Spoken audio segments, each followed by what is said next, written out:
Brahmanbaria TV, বিশ্বজুড়ে ব্রাহ্মণবাড়িয়া। বাঞ্ছারামপুরের প্রবীণ কাজী হাফেজ আবুল কাশেমের ইন্তেকাল।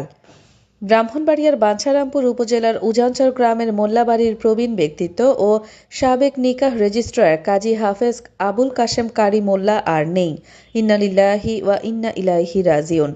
মৃত্যুকালে তার বয়স হয়েছিল ৭৮ বছর। আজ বৃহস্পতিবার সকাল ৮টায় রাজধানী ঢাকার প্রোঅ্যাক্টিভ মেডিকেল কলেজ অ্যান্ড হাসপাতালে চিকিৎসাধীন অবস্থায় তিনি শেষ নিঃশ্বাস ত্যাগ করেন। তিনি দীর্ঘদিন ধরে শ্বাসকষ্ট সহ বিভিন্ন বার্ধক্যজনিত ও শারীরিক জটিলতায় ভুগছিলেন। হাসপাতাল থেকে মরদেহ গ্রামের বাড়িতে আনার পর ওই দিনই বিকেল ৫:৩০টায় উজানচর বাজার মাঠে মরহুমের নামাজে জানাজা অনুষ্ঠিত হয়। জানাজায় এলাকার গণ্যমান্য ব্যক্তিবর্গ, আত্মীয় স্বজন, ধর্মপ্রাণ মুসল্লি এবং বিভিন্ন শ্রেণী-পেশার বিপুল সংখ্যক মানুষ অংশ নেন। জানাজা শেষে পারিবারিক কবরস্থানে তাকে রাষ্ট্রীয় ও ধর্মীয় মর্যাদায় দাফন করা হয়। মরহুম হাফেজ আবুল কাশেম কারি মোল্লা অত্যন্ত সুপরিচিত ও সর্বজন শ্রদ্ধেয় ব্যক্তিত্ব ছিলেন।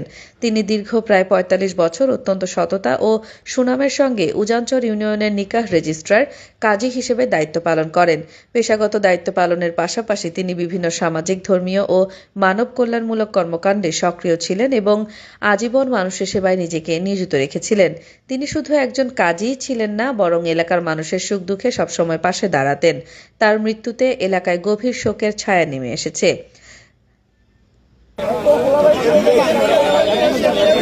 মৃত্যুকালে তিনি অসংখ্য আত্মীয় স্বজন, গুণগ্রাহী ও শুভানুধ্যায়ী রেখে গেছেন।